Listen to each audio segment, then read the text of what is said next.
प्रथम तीर्थंकर भगवान ऋषभ देव की। आज की कहानी का विषय है धैर्य का फल। धैर्य का फल। जैसे हम लोग खेत में एक बीज बोते हैं, बीज बोने के बाद में उसको वृक्ष बनने तक का इंतजार करते हैं कि वो हमने खेत में एक बीज बो दिया, बीज बोने के बाद समय पकने का इंतजार करते हैं कि समय अभी आएगा और वो एक छोटा सा बीज बड़ा होकर के पेड़ बनेगा, और पेड़ बनने के बाद में वो हमें फल देगा।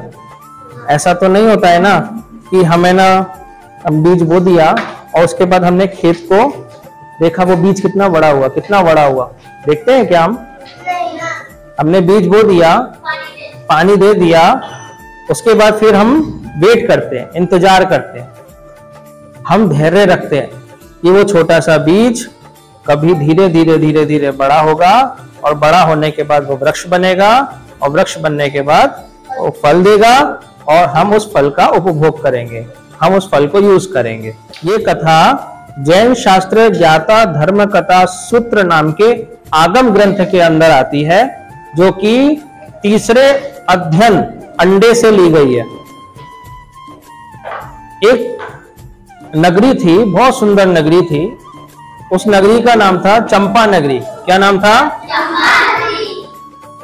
चंपा नगरी के उत्तर पूर्व में एक बहुत सुंदर रमणीय उद्यान था, जो कि हरे भरे वृक्षों से, फल फूलों से लदा हुआ था। रमणीय का मतलब होता है बहुत सुंदर, मन को आनंदित और प्रसन्नचित कर देने वाला ऐसा उद्यान, यानी जिसे कहते हैं बाग बगीचा। उस बहुत सुंदर बाग बगीचा था। बड़े बड़े श्रेष्ठी जन, बड़े बड़े राजा महाराजाओं के बेटे, राजकुमार वहां पे क्या करने जाते थे? क्रीड़ा करने जाते थे, खेलने के लिए जाते थे। तो बड़े बड़े राजा महाराजा उस उद्यान में खेल खेलने के लिए जाया करते थे। उस उद्यान में एक तुलसी का गाछ था। उस उद्यान का नाम क्या था? पहले तो नाम बताना भूल गया। उस उद्यान का नाम था सुभूमि भाग उद्यान। क्या नाम था? भाग उद्यान, सुभूमि भाग उद्यान। उस उद्यान में एक तुलसी का गाछ था, झाड़ी थी।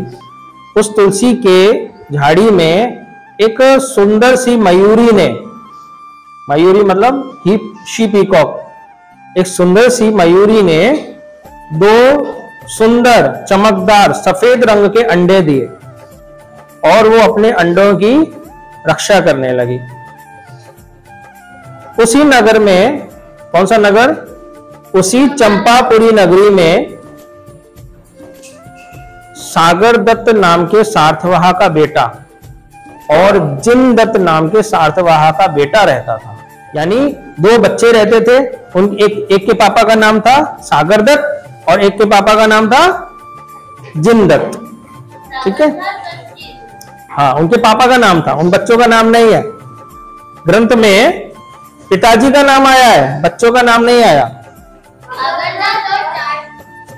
जिन दत्त। ठीक है, तो सागर दत्त और जिन दत्त दोनों सार्थवाह के बेटे रहते थे और दोनों बहुत अच्छे दोस्त थे, मित्र थे, बेस्ट फ्रेंड थे। कहीं भी जाते साथ में जाते। हाँ, दोनों के बेटे साथ में जाते, एक साथ जाते, साथ में खेलते, साथ में भोजन करते, जो भी काम करना होता था साथ में ही करते थे। वो बेस्ट फ्रेंड थे। तो एक दिन दोनों ने सोचा कि नगर में एक गणिका रहती है, उसका नाम है देवदत्ता। क्या नाम है? देवदत्ता। चलो देवदत्ता के साथ में हम उस उद्यान में जाकर के भ्रमण करते हैं। तो दोनों सार्थवाह के पुत्रों ने देवदत्ता को अपनी रथ में बिठाया और उस उद्यान में, कौन से उद्यान में? तो उस सुभूमि भाग नाम के उद्यान में क्रीड़ा करने के लिए, भ्रमण करने के लिए चले गए। अब क्या हुआ? वहां पे वो भ्रमण कर रहे थे, फल फूलों को, पौधों को निहार रहे थे। उनको बहुत अच्छा लग रहा था। अनुकूल पवन चल रही थी, जो मन को बहुत प्रसन्नचित्त लग रही थी, बहुत आनंद दे रही थी। तभी वो घूमते घूमते घूमते घूमते उस तुलसी की झाड़ी के नजदीक में आ गए, जहां पर मयूरी ने 2 अंडे दिए हुए थे। जैसे ही वहां आए, जो मयूरी थी ना, वो तुरंत वहां पे अपने बच्चों को बचाने के लिए, अपने अंडों को बचाने के लिए वहां आई और जोर से पंख फड़फड़ाने लगी। तो जो देवदत्ता थी वो घबरा गई, कभी मयूरी हमें मारेगी तो नहीं। क्यों मयूरी वहां क्यों आई? वो अपने उसके जो अंडे थे ना, उसी झाड़ी के किनारे थे, उसी झाड़ी पे रखे हुए थे। और देवदत्ता, तुलसी की झाड़ी में, और देवदत्ता और दोनों सार्थवाह के पुत्र वहीं पर ही आ गए थे। तो क्या हुआ?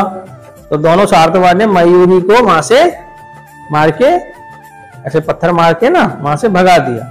तो मयूरी ना वहां से चली गई और वो दोनों अंडे वहीं पर ही रह गए। तभी उन दोनों ने देखा, अरे ये तो 2 अंडे यहाँ रखे हुए हैं, तो हम एक काम करते हैं, ये दोनों अंडों को ले लेते हैं और इन अंडे में से जो मोर निकलेंगे ना, उसके साथ हम खेलेंगे। तो एक अंडा सागर दत्त के बेटे ने ले लिया और एक अंडा जिनदत्त के बेटे ने ले लिया। समझ में आया? आया ना समझ में? वो 2 अंडे थे, उन दोनों अंडों को दोनों फ्रेंड्स ने आपस में बांट लिया। तो दोनों ने उन अंडों को ले जा करके एक बहुत अच्छी नस्ल की मुर्गी, उसके पास जाकर के रख दिया। मुर्गी के पास रख दिया। तो मुर्गी के पास वो मुर्गी उसका अच्छे से देखेगी और उसमें से बच्चे निकल आएंगे। तो वो मुर्गी के पास ला करके उन दोनों अंडों को रख दिया। एक अंडे को जिनदत्त के बेटे ने रखा और एक दूसरे अंडे को सागर दत्त के बेटे ने रखा। और दोनों ने कहां ले जाके रख दिया? मुर्गी के पास। कहां ले जाके रख दिया? हाँ, दोनों अंडों को। अब क्या हुआ? सागर दत्त का जो बेटा था ना, उसको डाउट्स बहुत ज्यादा रहते थे, वो शंकाशील था। वो मुर्गी के पास रखे उस मयूरी के अंडे के नजदीक आया और सोचने लगा, इसमें से मोर निकलेगा नहीं निकलेगा, उठा के देखता हूं। तो उसने क्या किया? उस अंडे को उठा करके हिला के देखा उसमें बच्चा है या नहीं है। फिर उसने कहा, ऐसे देखता हूं आवाज आ रहा है नहीं आ रहा है, बच्चा है या नहीं। तो उस अंडे में से वो बच्चा खोजने की कोशिश करने लगा। ठीक है, फिर उसने क्या किया? एक काम करता हूं, बच्चा निकलेगा नहीं निकलेगा, मैं इसको जमीन में भी थोड़ी देर गाड़ देता हूं। तो गड्ढा खोद के उसने जमीन में रख दिया, ताकि गर्मी से सागर दत्त के बेटे ने जमीन का गड्ढा खोद के उसमें रख दिया और थोड़ा सा इंतजार करना। हाँ, गर्मी मिल गया। वापस उसमें से अंडा निकाला, फिर देखने लगा, कभी इस हाथ में कभी उस हाथ में, आएगा नहीं आएगा। फिर वापस वो मुर्गी के पास रख दिया। दूसरे दिन फिर गया, फिर से उसने देखा आया नहीं आया, फिर वापस उठा करके फिर वापस हिलाने लगा, देखने लगा बच्चा आया नहीं आया। तो कुछ दिन के बाद में देखा कि वो जो अंडा था निष्प्राण हो गया, वो बेकार हो गया, क्योंकि उसमें से वो बच्चा मर गया। क्योंकि उसको डाउट्स था कि वो उसमें से बच्चा आएगा नहीं आएगा, तो उसको धैर्य नहीं था, उसने इंतजार नहीं किया, उसको जल्दी मोर चाहिए था, जल्दी मोर निकले और मैं उस मोर के साथ में खेलूं। और इधर जिनदत्त सार्थवा का बेटा रोज मुर्गी के पास आता, दूर से देखता, ठीक है हाँ होगा, लेकिन उसने कभी भी उसको उठा करके हिलाया डुलाया टच किया ऐसा कुछ नहीं किया। वो दूर से शांति से देखता था, क्योंकि वो धैर्यशाली था। वो समय का इंतजार कर रहा था कि समय आएगा और उस अंडे में से मोर निकलेगा। लेकिन सागर दत्त के बेटे ने धैर्य नहीं रखा, उसने समय का इंतजार नहीं किया, जिसके कारण से उसमें से निकलने वाले अंडे में से बच्चा पहले ही मर गया। अब कुछ दिनों के बाद में जिनदत्त सार्थवाह का जो बेटा है वो आकर के देखता है उसमें से छोटा सा बहुत सुंदर सा सफेद रंग का मोर निकल के आ गया है। तो बहुत खुश हो गया, ये कितना सुंदर मोर है। और उसे मोर को अच्छी तरीके से देखभाल किया, पाल पोस के उसको पाला पोसा, और कुछ दिनों के बाद वो मोर बड़ा हो गया। उसके बहुत सुंदर सुंदर सफेद रंग के पंख निकलने लगे, और फिर वो उसको कंपटीशंस में ले जाता, और कंपटीशन में वो मोर जीतता, और जीत के बाद उसको बहुत सारा पैसा मिलता। उसका लाइफ तो बहुत अच्छा होने लगा।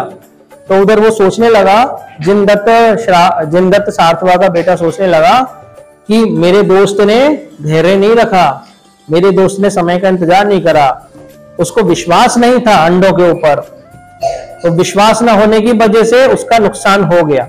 हुआ नहीं हुआ, उसका नुकसान हो गया, और जिनदत्त सार्थवा का फायदा हो गया। क्यों हो गया? क्योंकि उसने विश्वास रखा। तो हमें भी भगवान के ऊपर विश्वास रखना चाहिए, जिनेंद्र भगवान के ऊपर विश्वास रखना चाहिए।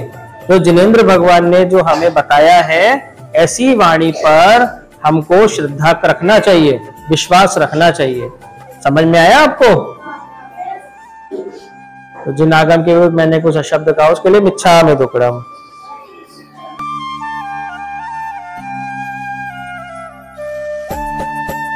और नीचे जो वो सब्सक्राइब का बटन है ना, उसको हिट करो, जल्दी से करो सब्सक्राइब।